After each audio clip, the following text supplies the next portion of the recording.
Hi, I'm Caitlin. I'm your mindfulness messenger, and I support women by sharing resources on how to get unstuck in your life and how to live your most desired, fulfilled life. Now, let's get to it. Okay, so today's topic is simple but pretty hard at the same time. It's how to finish things. This could be goals, this could be daily tasks, this could just in any sort of way, this could relate to your life. This could be a long-term goal that you've kind of procrastinated on. Anything that has a beginning, middle, and end.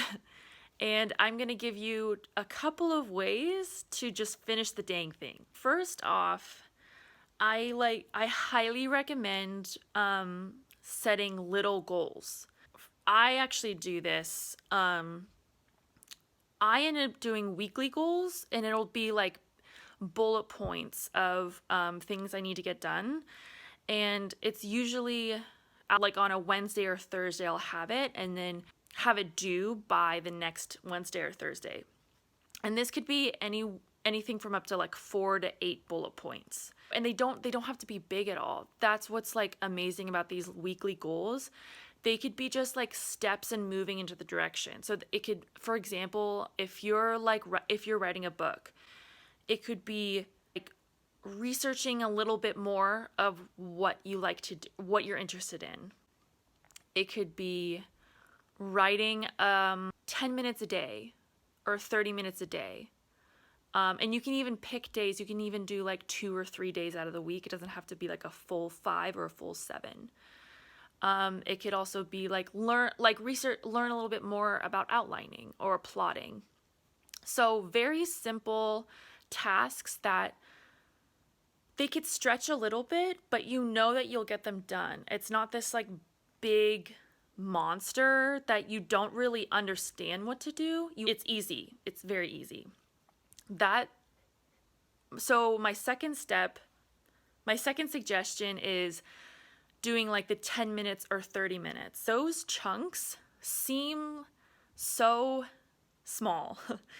But they also seem kind of big. If you're like, yeah, I need 30 minutes a day to write, and you're procrastinating on that, there's more resistance to it and there's more fear to it, and it just is an opportunity for us to kind of dig deep and see what's there, and also just push past that and do the 10 minutes or do the 30 minutes. The reason why I suggest doing 10 or 30 minutes as opposed to like an hour or 2 hours is the same thing from the previous step, where it's easy, it's simple.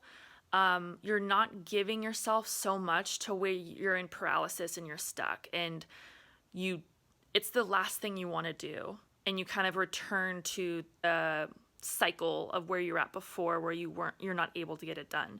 So the 10 to 30 minutes is, for me at least, it's helped a ton. Between these daily tasks or these weekly tasks, I find myself giving probably 30 minutes to myself of doing these tasks 4 to 5 times a week, and I end up finishing it by my due date. My next tip for that as well is to pay attention to the little tasks, not the big picture. It's really easy to pay attention to the big picture and also kind of romanticize it a bit, but what that actually does is put our attention elsewhere.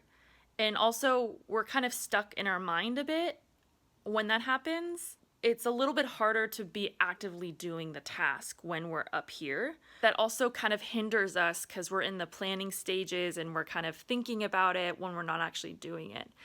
So when you think about your weekly tasks or your daily tasks, you think about those that week. You don't think about the whole book, or you don't think about the whole course or project. Doing those little things, you'll see after 2 or 3 weeks, they'll add up into a significant portion. And at least for me, when I noticed this in my experience, I'm like, wow, I would have never thought I could get that much done in 2 or 3 weeks. I kind of figured it would take a year or something. Paying attention to the little tasks actually putting your attention into another timeline. And this is getting kind of like woo-woo. It's just like two different timelines. You're either planning and staging, which is totally fine, or action and doing, which is totally fine. Everything's neutral, but they're separate. So you can't do both really. I mean, you can do both, but in this instance, you can't do both at the same time. It'll take too much time, too much energy, and too much resources. So paying attention to the little tasks actually creates more energy, and you gain more momentum. My last tip is to do your weekly tasks quickly.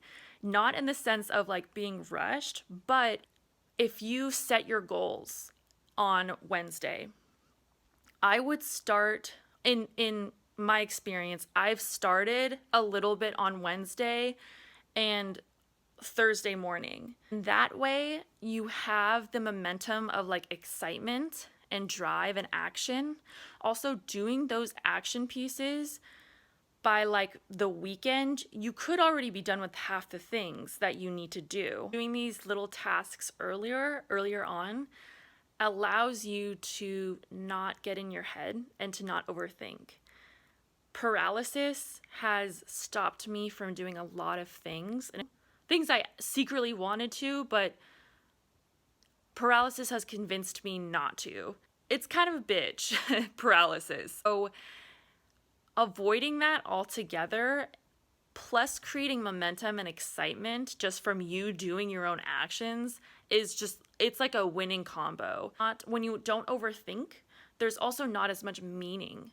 And I mean that in the best sense of there's not so much emotional attachment to where you're kind of grinding to get up and do it. There's meaning in the sense where this is important to you and you want to get it done, but there's not your teacher scold you or give you a D or something, or try to make you do something so you do it.